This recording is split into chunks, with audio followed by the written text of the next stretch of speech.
Hi everyone, this is Karen Amelia and welcome back again sa ating YouTube channel. So for today's video ay hindi tayo magmumukbang, kundi pupunta tayo ng One Pavilion na residence kasi pupuntahan natin si Mama. So the day before we met ni Mama pala is nabahala na kami sa kanya ng boyfriend ko kasi nga biglang tumaas ng pagkataas-taas ang kaniyang BP. So, yung kaniyang BP that time, so, while nagbi-BP siya is, nag-video call kami kasi nga kailangan namin siyang ma-monitor. So, from time to time is tinatawagan namin siya, tine-check namin kung ano na yung update ng kanyang BP, but still yung BP niya is 116/104 and that is not normal rate sa mga ano natin sa dugo. So yung mama ko pala is na ano na siya before, so na meron na siya talagang history ng biglang pagtaas na lang ng dugo. So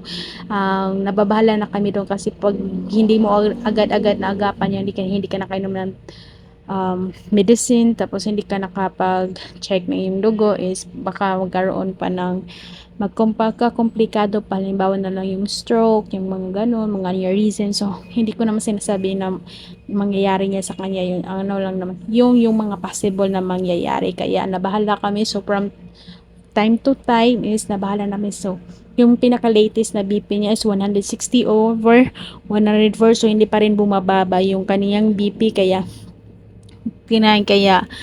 nagmo-monitor kami and nag-volunteer na din kami, samahan siya doon sa One Pavilion kasi nga meron siya pupunta doon kasi yung kaniyang amo is meron silang clients, tapos siya yung pinapunta at ang grabe yung init be, hindi pwedeng walang kasama kasi baka anytime kasi sa super init ng panahon baka mabagsak siya, tapos mabagok yung ulo niya do, 'di ba, napakalaking problema noon. Kaya for her safety, so sinamahan na namin siya doon sa 28th floor.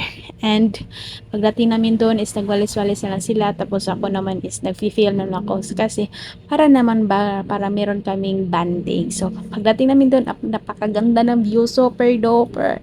Yung Pika side is mountain view, tapos dito naman is sea view yung kabila. So makikita mo talaga yung buong CCLX.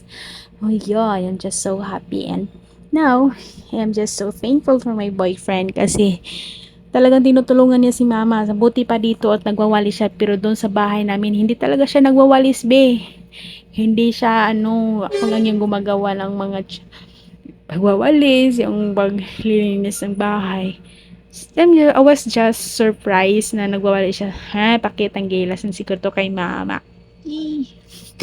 So, yun lang. So, pagkatapos namin sa taas, we decided to go downstairs na para mag-celebrate din kami during that time it's Mother's Day. So yun lang, hindi na ako nakapag-film during our talking and eating and all. So I think that we will for today's video. Thank you for watching and see you on my next video. Bye bye.